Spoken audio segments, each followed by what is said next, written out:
in my greenhouse, obviously. I'm out here. I'm going to try to get some tomatoes potted up this morning and into the afternoon. I've got a lot to get done before the plant sale here in about a month. And these guys are really ready to go into new containers with some better soil and a bigger place to be able to spread their roots, because they are starting to get tall. They're starting to get a couple set of leaves on them, so it's definitely time. I thought it'd be fun just to walk you through the process of how I pot up tomatoes. So I actually was out here yesterday working to get some done. So these are all Cherokee purples. I was able to get see my nasty hands. Was able to get all of my Cherokee purples potted up yesterday, and they're actually looking really good today. They look happy, so you can kind of see them.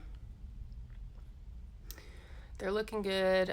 Today my goal is to at least get all of my carbons potted up. And then if I'm able to get more potted up, that would be awesome. But we'll see. So in the intro video, you saw me scooping up some compost, putting it in the wheelbarrow. And then I was also taking my seed starting mix. I put that in there. So that's about half compost, half seed starting mix. That's just what I'm going to be using for my potting up soil. I don't know that that's the best thing to do, but that's what I'm doing because that's what I got. I had quite a bit of this seed starting mix left over. Originally, I thought that I might just use that to pot up with and then fertilize with some fish emulsion. But the more I got to thinking about it, the more I thought, well, probably would be a good idea to add some compost in there. So that's about half and half roughly. Seed starting mix and compost. So far, these guys seem to be enjoying that just fine. And the reason I don't want to just use this seed starting mix is because it really doesn't have any nutrients in it. It's just peat moss and perlite. And then I think the other thing was dolomite. So there's really not any nutrients in that. These little guys need to start getting some nutrients so they can get nice and strong. So that's what we're going with. This mixture here, and then I'm going to be potting up into 4-inch pots. So yeah, let's get started. So if you didn't know, essentials for being in the greenhouse are coffee and water. You have to have that. You cannot come to the greenhouse if you don't have coffee and water. Nothing will work if you don't have coffee and water. So before we get started, I want to show you what I'm using in terms of supplies. So I've got 4-inch pots, just plain plastic 4-inch pots.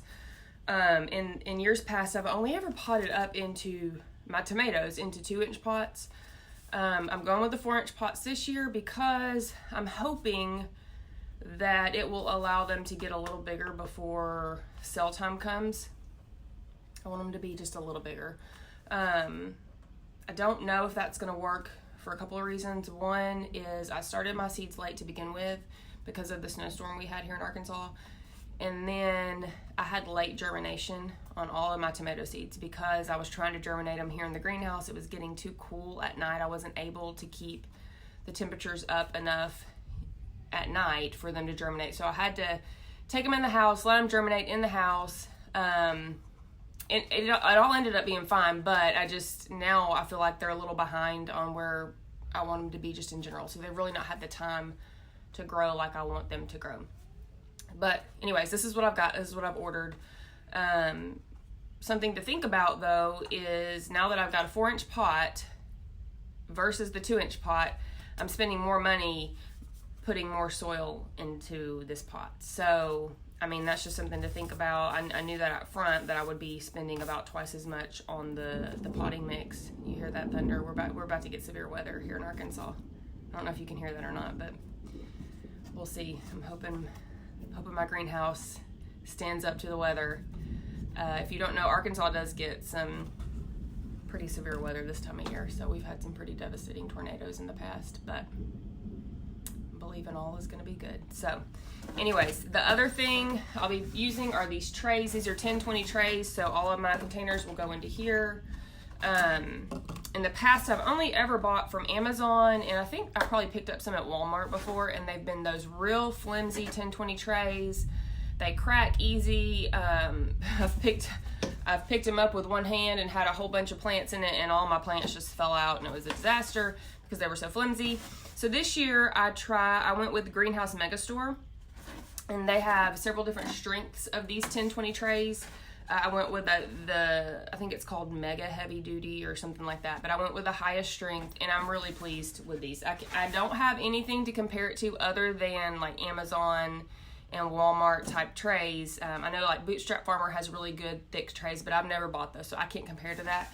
But I really do like these. The price was good. It was really good, and I can tell they're much more sturdy than those really flimsy ones, if you know what I'm talking about. And these will last a while versus the flimsy ones that will probably last like a season or two, and then they're done. So all of my tomatoes this year were started in these 50 cell trays. You can buy these at any place that supplies greenhouse type supplies. I got these for free though, so I was very proud of that. A friend of mine saw a Facebook post from a local strawberry farm, and they had 50 cell and 72 cell trays that all of their strawberry plugs had come in, and they were gonna throw them away, but they obviously didn't want to just chunk a bunch of plastic, so they were trying to find somebody that could use them.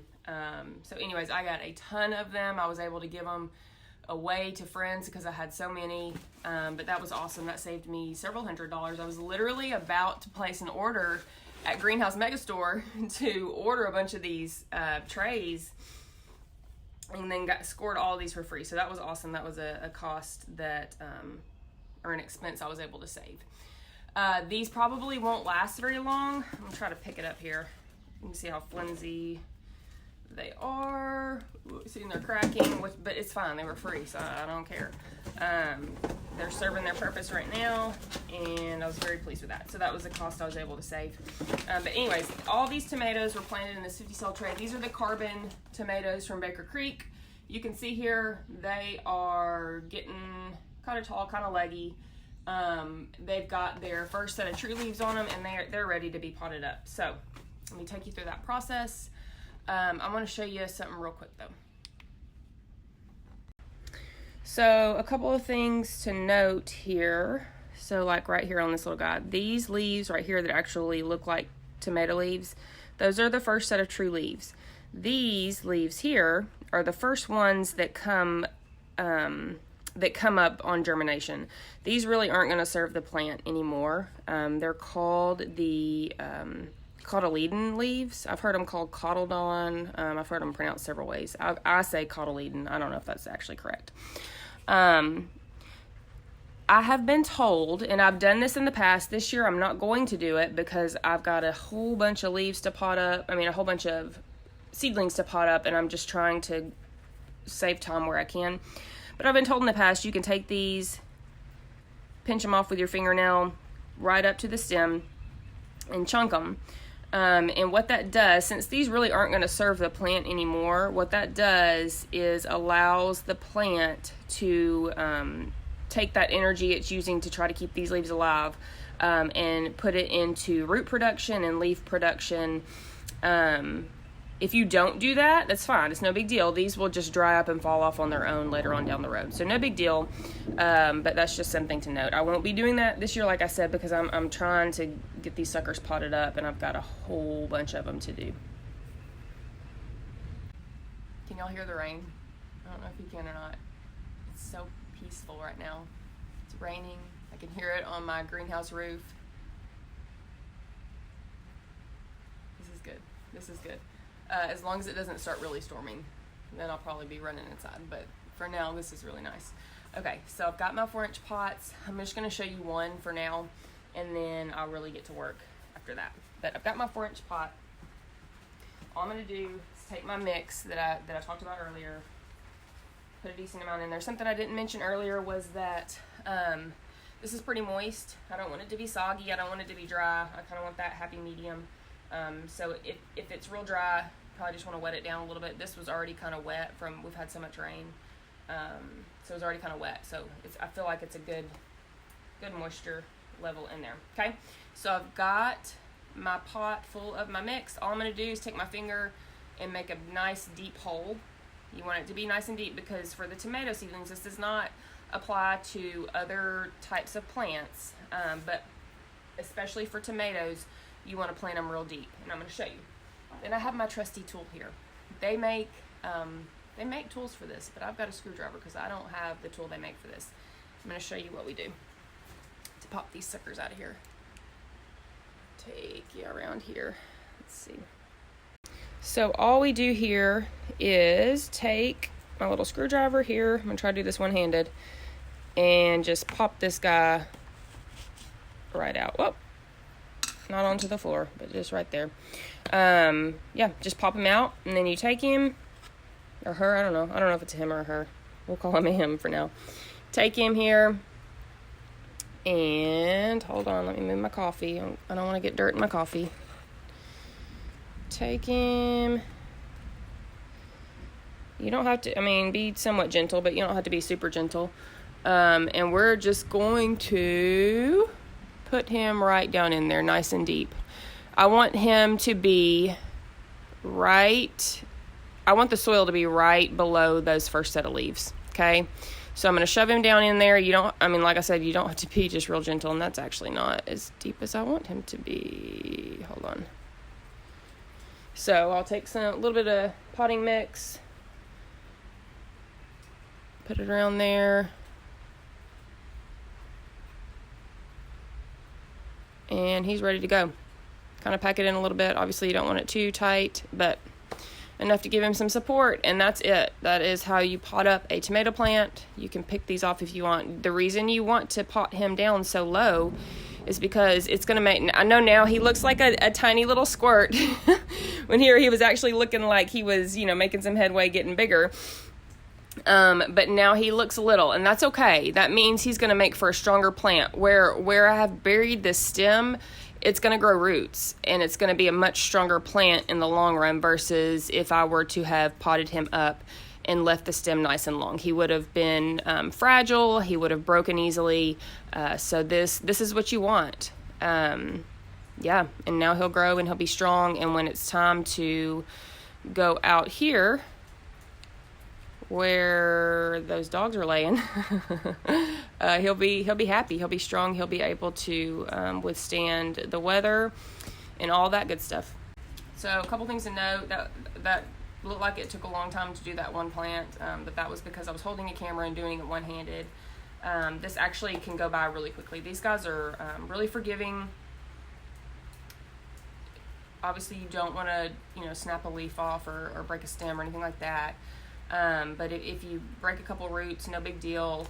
Shove them in there, put some soil around them, and they'll be fine. So don't waste your time being overly gentle with them. But now I have got to get some work done.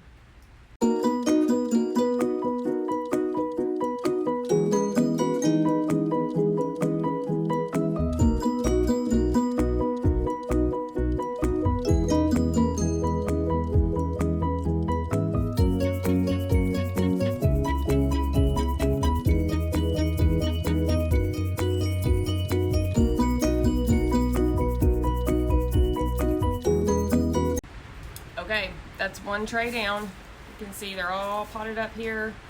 That took me, roughly a minute or two to get them, with filling the cups up, probably 2 or 3 minutes to get that tray potted up. So it doesn't take long. You can see they're potted up right up to those first set of leaves.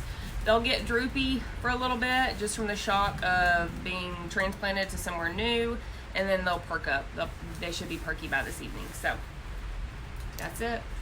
I'm going to let y'all go because I want to listen to a podcast while I pot up 2,000 tomato seedlings.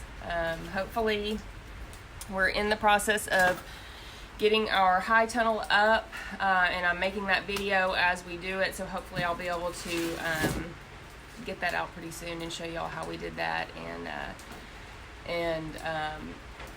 just introduce that process to you. I'm looking at the, I don't know if you can see the lightning, but it is starting to lightning right now, so we'll see.